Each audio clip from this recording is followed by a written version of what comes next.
Some reptiles look closer to a piece of art than an actual living being, but a lot of them are better left in their enclosures than being handled. So, today let's go over the top 5 best display reptiles. My name's Adam, this is Pikachu, you're watching Wickens Wicked Reptiles, stick around.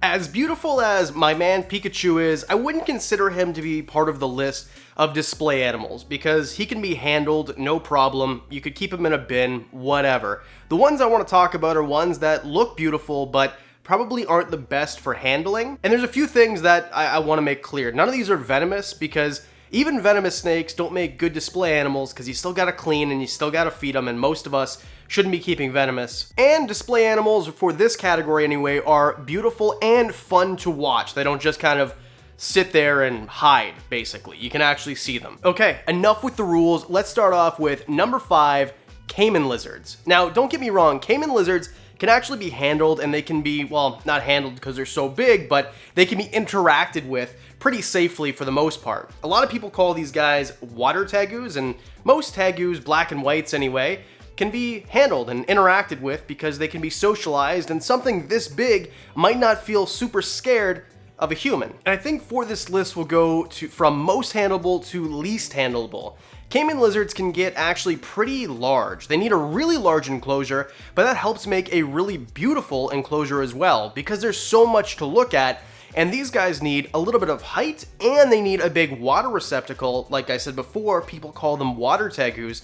So you can have something with an arboreal behavior, your eyes up here. You can have something with an aquatic behavior. Watching things swim is really fun. So the behavior of it is beautiful. But even if it was just a statue, look at how beautiful a caiman lizard is. It has that bright orange in the front of it, and it has the green behind. It just looks almost like it's not even real. It looks like it's something that you would draw as a child and you weren't even paying attention to what the paint by numbers told you to do. And something cool about display animals is often they're fun to watch eat, and well, these guys are no different. They're not going to be super dangerous or seem dangerous like some of the next ones coming up, but they are going to eat, I don't know, in kind of a derpy type of way that is kind of more cute than, I don't know, interesting to watch. Like you'd see something in the Discovery Channel. It just kind of looks like you're feeding a silly puppy. All right, moving on to number 4, and something that we can all agree probably isn't the most handleable: green tree pythons and emerald tree boas. I think we can put them together. They are different, obviously, but I think in terms of handleability and beauty, very similar. And let's just talk about emerald tree boas, because these guys don't get super big. We're talking about 4 to 6 feet, or if you're talking about Amazon basins, sometimes up to 9 feet. And this is really the creme de la creme when we're talking about arboreal snakes.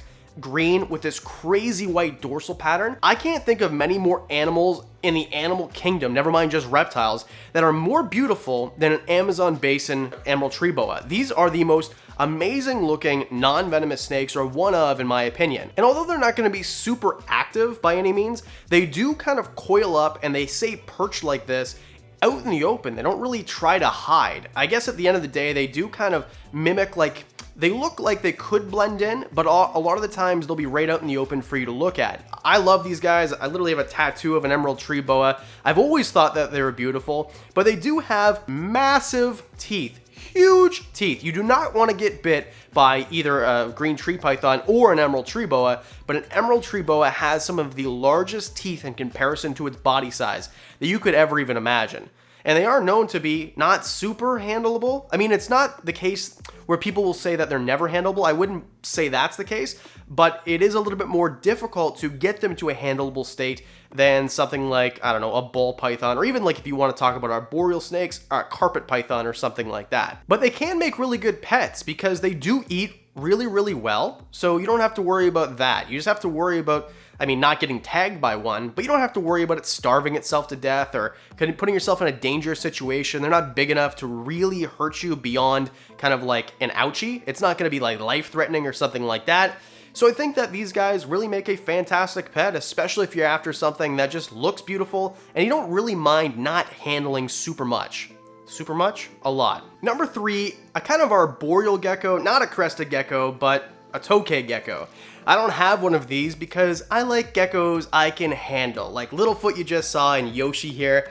But tokay geckos are not known for being the most handleable. These guys are very fast and they also pack quite a bite. These guys have quite an attitude and they are freaking massive. These guys are one of the biggest species of gecko in the entire world. And as chonky as Miss Yoshi is here, nothing compared to a tokay. We're talking about males can get like 13 inches, some say as big as 16 inches, which is massive. That is huge for a gecko. But look at the colors, and not only the colors of this one, but this one and this one. That's right, there's many morphs of tokay geckos, and the price of them is rising. People are really getting into them, and they're becoming a little bit more sought after because you can tame them down. It takes quite a bit of work, but there are breeders who are taming them down as individuals.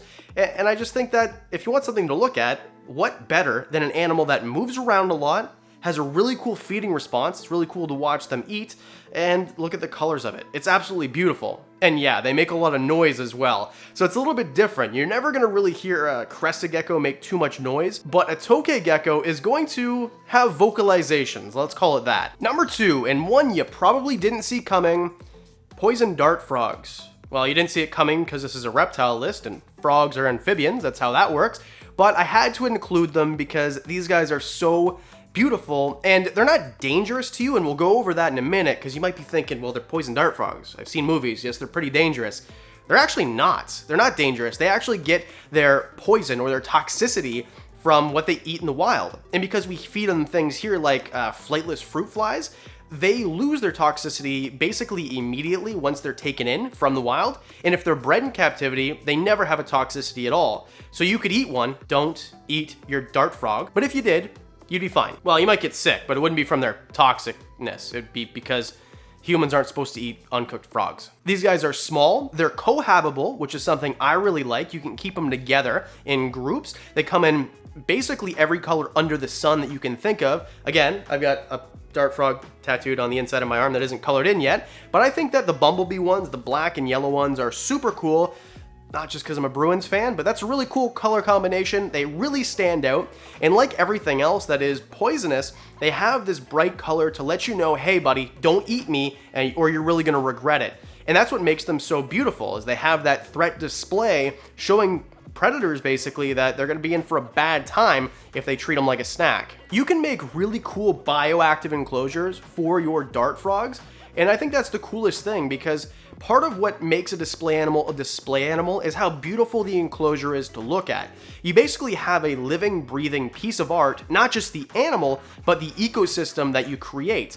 And a lot of people will make cool bioactives with these guys, have bromeliads, which they'll actually reproduce. They'll use the bromeliad as kind of like a pool to put their tadpoles in, their eggs, and then which turn into tadpoles. And you can make it really beautiful. And of course, the animals, they move around a lot. Dart frogs dart around. That's not why they're called dart frogs, but they do dart around. And I remember from when I was a little kid, seeing these guys in films like Apocalyptico and things like that. They're almost iconic, and everybody knows what this frog is when they see it. And yeah, I'm not an amphibian guy most of the time, but if you see more amphibians in my collection, it might be dart frogs. Oh yeah, Yoshi, what do you say? Let's round it out with number 1, the craziest looking, and the one that will pack the most wallop, mangrove snakes. This is an arboreal snake. It's black and yellow again, one of my favorite color combinations. Now, I said before that we're gonna exclude venomous snakes, and I know you might be thinking, but Adam, these guys are technically, well, they're not technically venomous, they're rear fang venomous. So I think that's the difference. If these guys do bite you, yeah, it will probably suck, but you're not going to die. There's no known cases of a mangrove snake killing somebody with their venom. And they are rear fanged, so it's not the same as just kind of like a bite and release that you'd get with like a pit viper or a lapid, whatever, a front fang venomous type of snake. And they actually get a lot bigger than I thought. I've seen a lot of these, especially on Instagram, and I didn't realize that some of them can get up to 8 feet. That's pretty darn big. These guys are absolutely beautiful. I knew that they were kind of a display snake. They're gonna be found in the trees, so they have an arboreal behavior. You guys know, if you've watched other videos, I love arboreal animals. The setups can be actually pretty interesting and pretty unique. But again, they're not really they are handleable, I guess, but I feel like a lot of them have a bad attitude, and because if they do have a bad attitude and they do tag you, it's going to probably ruin the rest of that day, maybe the next day too, the effects you're going to have from their venom. But I just think that they're beautiful, and to look at them and the way that they move, I don't know, I just think that of all animals that you could possibly get to look at and maybe never ever touch, occasionally, you know, taking them out of their enclosure to clean the whole thing and feed them and things like that, but never to handle, this kind of takes the cake in terms of the safety, the safest one that you could have without really hurting yourself. So there you go. Those are my top 5 display reptiles. What do you think? Is there something I really missed I should have had on the list? Is there something that doesn't belong on the list? Are you happy that I showed you a crested gecko? Because last week in this video, I told you I'd show you more crested geckos. And again, thank you guys so much for the Patreon supporters. You guys are kind of who picked this video. I take the video ideas out of the comments section below. Leave it down there. Hit like. Hit subscribe if you haven't already. It costs you nothing and really helps this channel. All right, so I think I'm gonna go feed Grubterra to all the geckos around the room. Shameless plug, go buy yourself some black soldier fly larvae with the link below and get 10% off, code WWR. They all live in cages and enclosures. Code WWR for free door handles. Did I do enough to promote all the stuff? Like, hit subscribe and I guess I'll see you on Monday? No, I'll see you on Thursday. I get it wrong every time. All right, let's go eat some rapashi.